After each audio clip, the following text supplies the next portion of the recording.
চেতুয়া বরদা। মেদিনীপুরের উত্তর পূর্বে ঘাটাল মহকুমায় দুটি প্রাচীন পরগনার নাম চেতুয়া ও বরদা। প্রধানত চেতুয়া ও বরদা পরগনার জমিদার শোভা সিংহের বিদ্রোহের জন্যই এই দুটি পরগনা ইতিহাসে প্রসিদ্ধ হয়ে রয়েছে। শোভা সিংহের বিদ্রোহ নিয়ে অনেক রোমান্টিক কাহিনী ও কিংবদন্তি রচিত হয়েছে। বাস্তব ইতিহাসের সঙ্গে তার বিশেষ কোনো সম্পর্ক নেই। কেউ কেউ দেশপ্রেমের আদর্শের মধ্যে শোভা সিংহের বিদ্রোহের প্রেরণা খুঁজে বেড়ান, কিন্তু শোভা সিংহের আমলে দেশপ্রেম বা জাতীয়তাবোধ বলতে আমরা আজকাল যা বুঝি তার কোনো অস্তিত্ব ছিল না। শোভা সিংহ ও তাঁর পূর্বপুরুষরা কোথা থেকে কিভাবে এসে ঘাটালের চেতুয়া বরদা পরগনার জমিদারি দখল করেছিলেন তারও কোনো নির্ভরযোগ্য ইতিহাস নেই। এই বংশের যা কিছু কীর্তিচিহ্ন তাও অধিকাংশ লুপ্ত হয়ে গেছে। রাজনগরের শূন্য ভিটে বা বরদায় কোথাও তার নিদর্শন কিছু নেই। নাম আছে, নমুনা নেই। কেবল বরদার বিখ্যাত বিশালাক্ষী দেবী আছেন প্রায় 250 বছরের স্মৃতি নিয়ে। মোগল যুগে চেতুয়া ও বরদা ছিল সরকার মদারণের অন্তর্ভুক্ত। সরকার মদারণ তখন ছিল বীরভূমের নগর বা রাজনগর থেকে রানীগঞ্জ, জাহানাবাদ, পশ্চিম হুগলি, হাওড়া থেকে অর্ধবৃত্তাকারে মেদিনীপুরের চেতুয়া বরদা, হাওড়ার মণ্ডলঘাট ও হিজলির মহিষাদল পর্যন্ত। বাংলাদেশের দক্ষিণ পশ্চিম সীমান্ত জুড়ে ছিল সরকার মদারণ। 16শো শতাব্দীর শেষের কথা। 16টি মহল নিয়ে ছিল সরকার মদারণ এবং তার মোট রাজস্ব ছিল 2,35,085 টাকা। জাফর খাঁ বা মুর্শিদ কুলি খাঁ সরকার মদারণের এই ভৌগোলিক গঠনটি ভেঙে চুরে নতুন করে গড়েন। জাহাঙ্গীরের আমলে মোগল সৈন্যের বাংলা অভিযানের সময় চেতুয়া বরদার জমিদার হিসাবে মির্জা নাথনের স্মৃতিকথা বাহারিস্তান গ্রন্থে যার নাম পাওয়া যায় তিনি শোভা সিংহের বংশের কেউ বলে মনে হয় না। চেতো বা চেতুয়ার নাম পাওয়া যায় না। চন্দ্রকোনার সঙ্গে বরদার নাম পাওয়া যায়। বাহারিস্তানে পরিষ্কার লেখা আছে ইনভার্টেড কমার মধ্যে, এদিকের সমস্ত অঞ্চল ব্র্যাকেটে চন্দ্রকোনা ইত্যাদি ব্র্যাকেট ক্লোজড চন্দ্রভান ও অন্যান্য জমিদারদের জায়গির দেওয়া হয়েছিল। বরদার যিনি জমিদার ছিলেন তার নাম দলপত। চন্দ্রকোনার রাজা চন্দ্রভানের সঙ্গে তার আত্মীয়তা ছিল এবং তিনি নাবালক ছিলেন। ইনভার্টেড কমা ক্লোজড ব্র্যাকেটে বাহারিস্তান ইংরাজি অনুবাদ প্রথম খণ্ড পৃষ্ঠা 139 ব্র্যাকেট ক্লোজড। দলপত যদি সিংহ উপাধিধারী শোভা সিংহের কোনো পূর্বপুরুষ কেউ না হন, তাহলে সপ্তদশ শতাব্দীর গোড়া পর্যন্ত অন্তত যে শোভা সিংহের বংশের কেউ এ অঞ্চলের জমিদার জায়গিরদার ছিলেন না তাতে সন্দেহের কোনো অবকাশ নেই। তাই মনে হয় খুব বেশি হলে 2-3 পুরুষের বেশি শোভা সিংহের বংশ চেতুয়া বরদার জমিদার ছিলেন না। মোগল পাঠান সংঘর্ষের সময় বাংলার পশ্চিম সীমান্তের আভ্যন্তরিক গোলযোগের সুযোগ নিয়ে শোভা সিংহের পূর্বপুরুষরা কেউ এ অঞ্চলের জমিদারি দখল করতে পারেন। সপ্তদশ শতাব্দীর প্রথমার্ধের দিকে কোনো সময় শোভা সিংহ এই জমিদার বংশের দ্বিতীয় বা তৃতীয় পুরুষের জমিদার ছিলেন। চেতুয়া ও বরদা পরগনায় তাঁর একচ্ছত্র প্রতিপত্তি ছিল। এই অঞ্চলের অনেক বিখ্যাত স্থান তাঁর কর্তৃত্বের কাল থেকে চেতুয়া নামের সঙ্গে সংশ্লিষ্ট হয়েছে। দাসপুর থানার অনেকটা অঞ্চল চেতুয়া পরগনার অন্তর্ভুক্ত ছিল, তাই দাসপুর, বাসুদেবপুর প্রভৃতি স্থান আজও চেতুয়া দাসপুর ও চেতুয়া বাসুদেবপুর নামে পরিচিত। সপ্তদশ শতাব্দীর শেষে মোগল যুগের অবসানের লক্ষণ স্পষ্ট হয়ে দেখা দিল চারিদিকে। মোগল সম্রাট 15 বছর ধরে নিজে ব্যক্তিগতভাবে দাক্ষিণাত্যের যুদ্ধে জড়িত থেকেও দিল্লিতে বিজয়ী বীরের মতন ফিরে আসতে পারলেন না। যুদ্ধের দৌলতে রাজকোষ প্রায় শূন্য হয়ে গেল। মারাঠাদের কাছে মোগল সৈন্যদের বিপর্যয়ের কাহিনী দেশময় প্রচার হয়ে গেল। মোগল শাসনের অন্তিমকাল আসন্ন ভেবে দেশে দেশে সুবিধাবাদী সামন্তরা বিদ্রোহী হয়ে ক্ষমতার লোভে, রাজ্যের লোভে মাথাচাড়া দিয়ে উঠল। ইব্রাহিম খাঁ তখন বাংলার নবাব। বৃদ্ধ ইব্রাহিম খাঁ ফার্সি সাহিত্যে মশগুল হয়ে থাকতেন। শাসক হিসাবে তিনি অপদার্থ শাসক ছিলেন বললেও ভুল হয় না। ইংরেজ ব্যবসায়ীরা তাঁকে চমৎকার ভালো মানুষ নবাব বলে প্রশংসা করতেন। নিজেদের স্বার্থের খাতিরে। মুসলমান ঐতিহাসিকরা তার সুবিচার প্রসঙ্গে বলতেন যে ইব্রাহিম খাঁর আমলে একটি ক্ষুদ্র পিপীলিকা পর্যন্ত নিপীড়িত হয়নি। বিপর্যয়কালে এরকম একজন মেরুদণ্ডহীন শাসক যখন বাংলার সিংহাসনে বসে তন্দ্রাচ্ছন্ন হয়ে দিন কাটাচ্ছেন, তখন দেশের মধ্যে দীর্ঘ শান্তির পর প্রথম অশান্তির আগুন জ্বলে উঠল। বিদ্রোহ দেখা দিল বাংলায়। এই সময় প্রায় ১৬৯৫ সালের মাঝামাঝি থেকে চেতুয়া বরদার জমিদার শোভা সিংহ বিদ্রোহ ঘোষণা করলেন। কোনো মহৎ উদ্দেশ্য নিয়ে শোভা সিংহ বিদ্রোহ করেননি। ঐতিহাসিক সুবর্ণ সুযোগ উপস্থিত দেখে রাজ্য লোভে ও কর্তৃত্ব বিস্তারের বাসনায় তিনি বিদ্রোহ করেছিলেন। বর্ধমানের রাজা কৃষ্ণরামের উপর তখন বর্ধমান অঞ্চলের রাজস্ব আদায়ের ভার ছিল। তিনি শোভা সিংহের বিদ্রোহ প্রতিরোধ করার চেষ্টা করে ব্যর্থ হলেন এবং নিজে নিহত হলেন ১৬৯৬ সালের প্রথম দিকে। তার স্ত্রী ও কন্যাকে শোভা সিংহ গ্রেপ্তার করলেন এবং বর্ধমান টাউন দখল করে রাজার সম্পত্তিও সব অধিকার করলেন। বর্ধমান দখল করার পর শোভা সিংহের প্রভাব আরও বেড়ে গেল। তাঁর সেনাদলের কলেবর বাড়ল এবং রাজা বলে তিনি নিজের পরিচয় দিলেন। রাজা শোভা সিংহ অতঃপর পার্শ্ববর্তী অঞ্চল পূর্ণোদ্যমে লুটতরাজ করতে লাগলেন। উড়িষ্যার আফগান প্রধান রহিম খাঁ তার সঙ্গে বিদ্রোহে হাত মেলালেন তখন উভয়ের সমবেত শক্তি দুর্ধর্ষ হয়ে উঠল।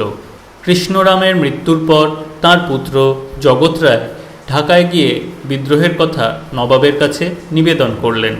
ইব্রাহিম খাঁ তেমন আমল দিলেন না। তিনি ভাবলেন বিদ্রোহীরা লুট করে ক্লান্ত হয়ে নিজে থেকেই ক্ষান্ত হবে, কিন্তু তা হলো না। পশ্চিমবঙ্গের ফৌজদার নুরুল্লাহ খাঁকে হুকুম দেওয়া হলো শোভা সিংহের বিদ্রোহ দমন করতে। নুরুল্লাহ খাঁ তখন নিজের ব্যবসা নিয়ে ব্যস্ত। হুগলির দুর্গে তিনি ভয়ে লুকিয়ে রইলেন এবং শোভা সিংহের সৈন্যরা দুর্গ ঘেরাও করল। ১৬৯৬ সালের ২২শে জুলাই ফৌজদার রাতের অন্ধকারে সসৈন্যে দুর্গ ত্যাগ করে পালিয়ে গেলেন। শোভা সিংহ দুর্গ দখল করে ফেললেন। চুঁচুড়ায় তখন ডাচরা প্রতিষ্ঠিত। ফৌজদার ও স্থানীয় পলাতক সম্ভ্রান্ত ব্যক্তিদের অনুরোধে ডাচরা প্রায় ৩০০ সৈন্য পাঠালো এবং নদী থেকে জাহাজে করে কামান দাগতে লাগলো বিদ্রোহীদের লক্ষ্য করে। বিদ্রোহী সৈন্যরা হুগলি ছেড়ে পলায়ন করল, কিন্তু তাহলেও গঙ্গার পশ্চিম তীরে তাদের আধিপত্য ও দৌরাত্ম্য কিছুমাত্র কমল না। এইভাবে শোভা সিংহ বিশাল এক রাজ্যের রাজা হয়ে বসলেন। গঙ্গা তীরে প্রায় ১৮০ মাইল পর্যন্ত রাজ্যের দৈর্ঘ্য এবং হুগলি তার কেন্দ্রস্থল। হুগলি থেকে বহিষ্কৃত হয়ে ডাচদের দ্বারা ক্লোজড শোভা সিংহ বর্ধমানে ফিরে এলেন, পিছনে রহিম খাঁর অধীনে সৈন্যদের রেখে।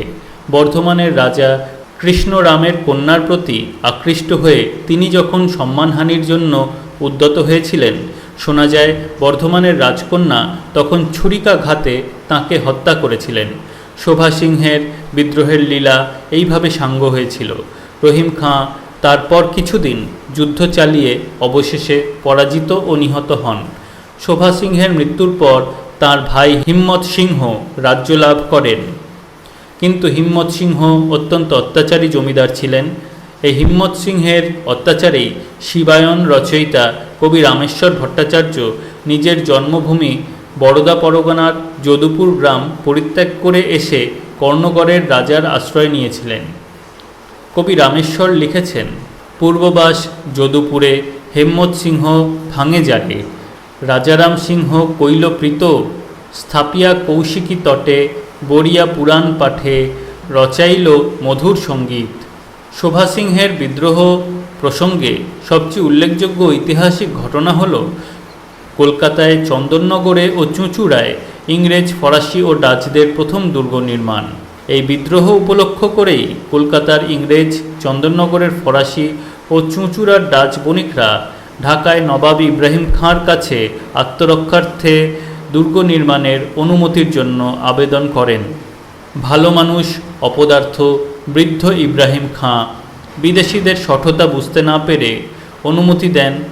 তার ফলেই কলকাতা শহরে প্রথম ফোর্ট উইলিয়াম কাস্টমস হাউস, ডাকঘর এলাকায় ক্লোজড এবং চন্দননগরের ও চুঁচুড়ার দুর্গ তৈরি হয়। এই দুর্গ হলো বিদেশি সাম্রাজ্যবাদের প্রথম পাকাপোক্ত বুনিয়াদ। জবচার্নকের মাটির ও খড়ের ঘরের বাণিজ্য কুঠির বদলে ইটের দেওয়াল ও প্রাচীর বেষ্টিত দুর্গ তৈরি হয় প্রথম কলকাতায়।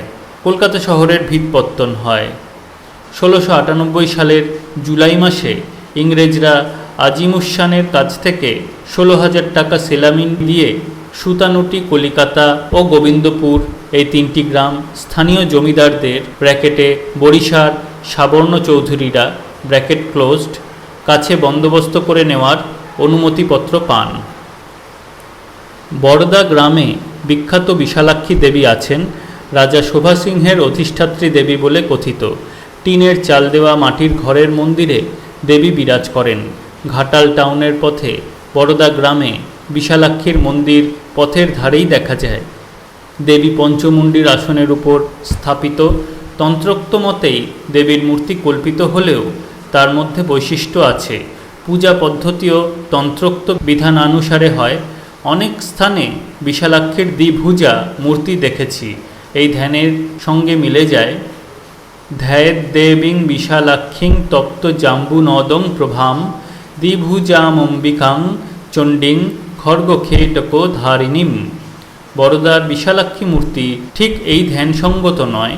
চতুর্ভুজা মূর্তি এবং ত্রিনেত্র, নাগদন্ত ও নিম্ন ওষ্ঠ ঊর্ধ্বদন্ত দ্বারা দংশিত। ধ্যানেরও বৈশিষ্ট্য আছে। পূজারী যে ধ্যানে পূজা করেন সেই ধ্যানটি এই: রক্তাং পীনপয়ধরাং ত্রিনয়নাং খণ্ডেন্দু জুটালোকাং শ্বেত প্রেত কৃতাসনাং নরশিরঃ কঙ্কালমালাধরাং বামেয়শ্রিক পরিপূর্ণ খর্পরভুজাং সচ্ছুরিকাং দক্ষিণে ভক্তানাং বরদায়িনীং ভগবতী বন্দে বিশালাক্ষিকাং।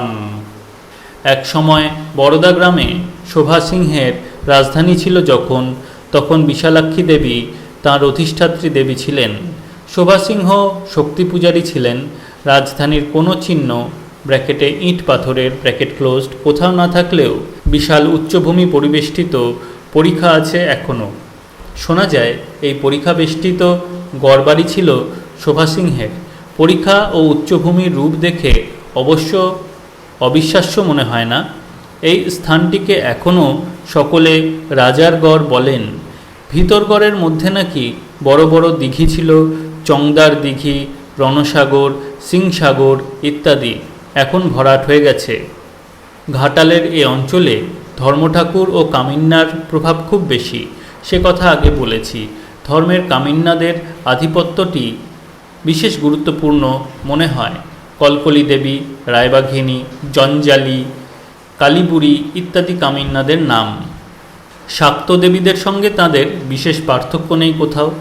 আশপাশের বনাঞ্চলের নায়েক ও সাঁওতালদের পূজিত অনেক বনদেবীর সঙ্গেও তাদের বিচিত্র সাদৃশ্য আছে দেখা যায়। তান্ত্রিক দেবী ও বনদেবীদের মধ্যে এক অভিনব আদান প্রদান হয়েছে এখানে মনে হয়, এবং ধর্মের কামিন্নারা তারই মধ্যে ক্রমে শাক্ত দেবীর মতন স্বতন্ত্র মূর্তি ধারণ করেছেন। মানব সমাজে মানুষের উপর মানুষের প্রভাবের কথা আমরা জানি, কিন্তু এক দেবতার উপর অন্য দেবতার প্রভাব যে কত ব্যাপক ও গভীর হতে পারে তা বোধহয় আমরা কল্পনা করতে পারি না।